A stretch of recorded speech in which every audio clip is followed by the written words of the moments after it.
Kami dari SMP Unggul Sakti, Kota Jambi. Perkenalkan, nama saya Jonathan Henderson. Nama saya Mardiana. Nama saya Virginia Valeri. Halo Senana. Hai. Bosan nggak sih kita akhir-akhirnya belajar terus? Bosan sih. Gimana kalau kita pergi? Kemana?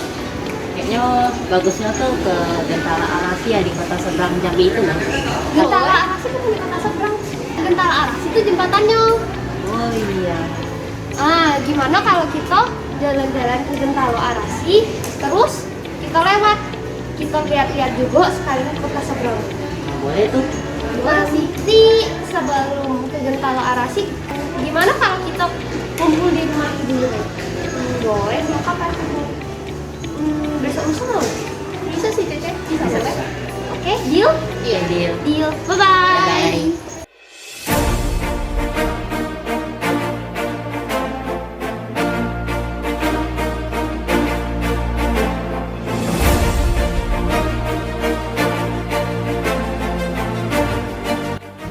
Ternyata Sungai Batanghari itu panjang juga ya, Cek?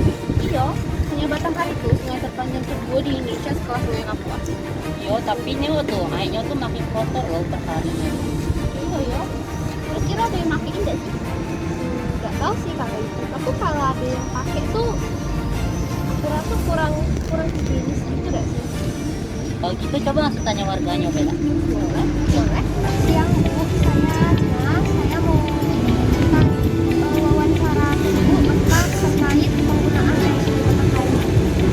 Yang pertama saya ingin bertanya, apakah Ibu menggunakan air Sungai Batanghari dalam kehidupan sehari-hari? Iya. Yang kedua, kalau Ibu gunakan itu buat apa ya kira-kira? Cuma untuk cuci kain, cuci piring, mandi. Terus apakah pernah terjadi masalah kayak misalkan kayaknya agak keruh, kotor selama Ibu menggunakan air Sungai Batanghari? Masalahnya apa Bu? Airnya agak keruh, sudah itu sering anak nubuh-nubuhkan ikan atau udang. Menurut Ibu layak nggak sih air Sungai Batanghari ini dipakai gitu baik? Layak. Apakah selama ini tuh Ibu ada lakuin solusi buat supaya air Sungai Batanghari ini bisa jadi lebih bersih gitu buat dipakai? Nah, Jadi apa itu Bu? pakai tawas.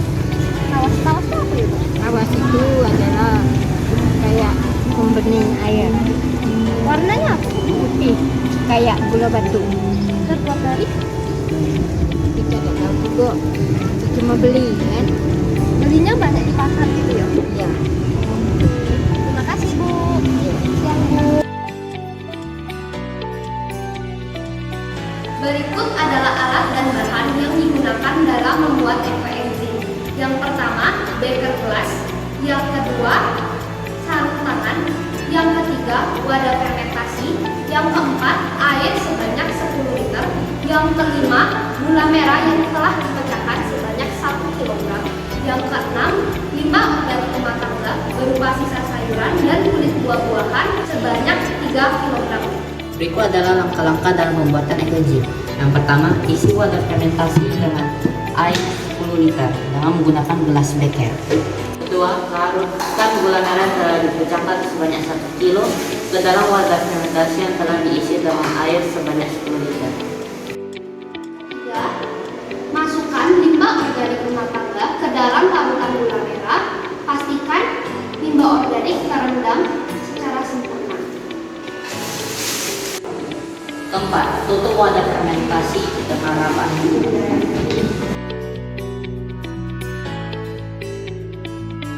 Dan tunggu selama 3 bulan. Nah, pada saat didiamkan selama 3 bulan, limbah organik tersebut akan mengalami proses fermentasi sehingga terbentuklah ekoenzim. Fermentasi yang dilakukan pada ekoenzim menggunakan atau mengandalkan sebuah jamur. Jamur tersebut bernama jamur pitra yang terbentuk pada saat proses pengendapan. Berikut adalah hasil fermentasi ekoenzim yang telah kami buat sebelumnya. Kami mendapatkan hasil kurang lebih sebanyak 10 liter.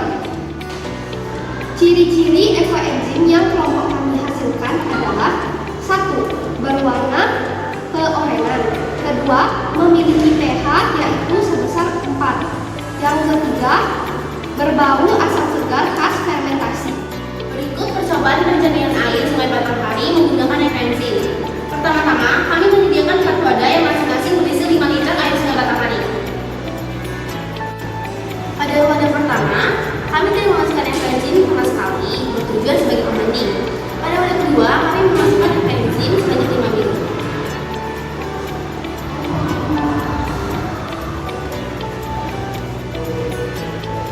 Pada wadah ketiga, kami memasukkan enzim sebanyak 10 ml.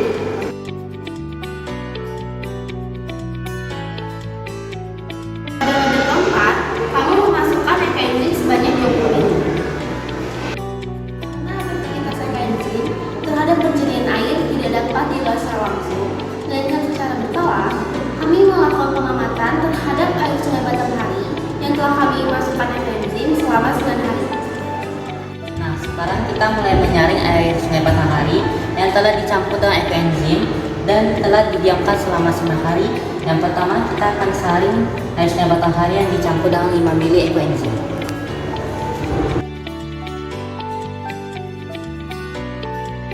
Dan kedua, kita mulai menyaring air Sungai Batanghari yang telah dicampur dengan 10 ml ekoenzim.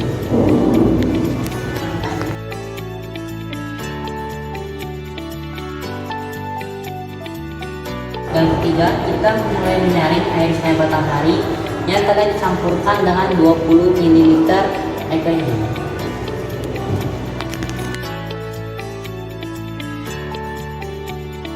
Dari hasil penelitian kami, ternyata wadah yang berisi air Sungai Batanghari yang tidak dicampur dengan enzim berwarna bening kekuningan yang diisi 5 ml ekoenzim berwarna bening keorenan, 10 ml ekoenzim berwarna hampir bening sempurna, namun yang diisi dengan 20 ml ekoenzim berwarna bening kekuningan. Dari hasil penelitian kami dapat menyimpulkan yang pertama, kesimpulan secara sains. Kita dapat mengolah limbah organik rumah tangga menjadi hal yang berguna melalui fermentasi. Ekoenzim yang telah terfermentasi dapat menjernihkan air dan membuat air mudah mengalir karena ia memiliki kemampuan untuk mengurai logam-logam berat dan juga senyawa-senyawa yang sulit larut dalam air menjadi mudah larut dalam air. Ekoenzim yang bermanfaat bagi kehidupan atau makhluk hidup di sungai karena ia dapat mengubah karbon dioksida CO2 menjadi karbonat CO3. Jika dengan 3 kg limbah organik rumah tangga, 1 kg gula merah, dan 10 liter air dapat menghasilkan kurang lebih 10 liter ekoenzim, dan jika banyaknya ekoenzim yang paling efektif dalam menjernihkan air Sungai Batanghari adalah 10 ml per 5 liter air Sungai Batanghari. Maka, berapa banyaknya air Sungai Batanghari yang dapat dijernihkan dengan 10 liter ekoenzim? Cara mencari tahunya, pertama-tama kita konversikan terlebih dahulu 10 liter ke mililiter. Kemudian, hitung berapa kali kita dapat menjernihkan air Sungai Batanghari dengan membagi jumlah hasil ekoenzim dengan banyaknya penggunaan ekoenzim per 5 liter air Sungai Batanghari. Jadi, 10.000 ml dibagi 10 ml sama dengan 1000 kali. Kemudian, hitung banyaknya air Sungai Batanghari yang dapat dijernihkan dengan mengalihkan jumlah kesempatan penjernihan dengan 5 liter. Jadi 1000 dikali 5 liter sama dengan 5000 liter. Sehingga banyaknya air Sungai Batanghari yang dapat dijernihkan dengan 10 liter ekoenzim adalah 5000 liter. Di penghujung video ini, kami ucapkan terima kasih kepada Dinas Pendidikan Provinsi Jambi karena telah menyelenggarakan kompetisi Gebiar TIK. Dan dengan sarana ini, kami dapat menambah pengetahuan dan juga pengalaman. Terima kasih atas perhatiannya. Mohon maaf apabila ada kesalahan. Sampai jumpa.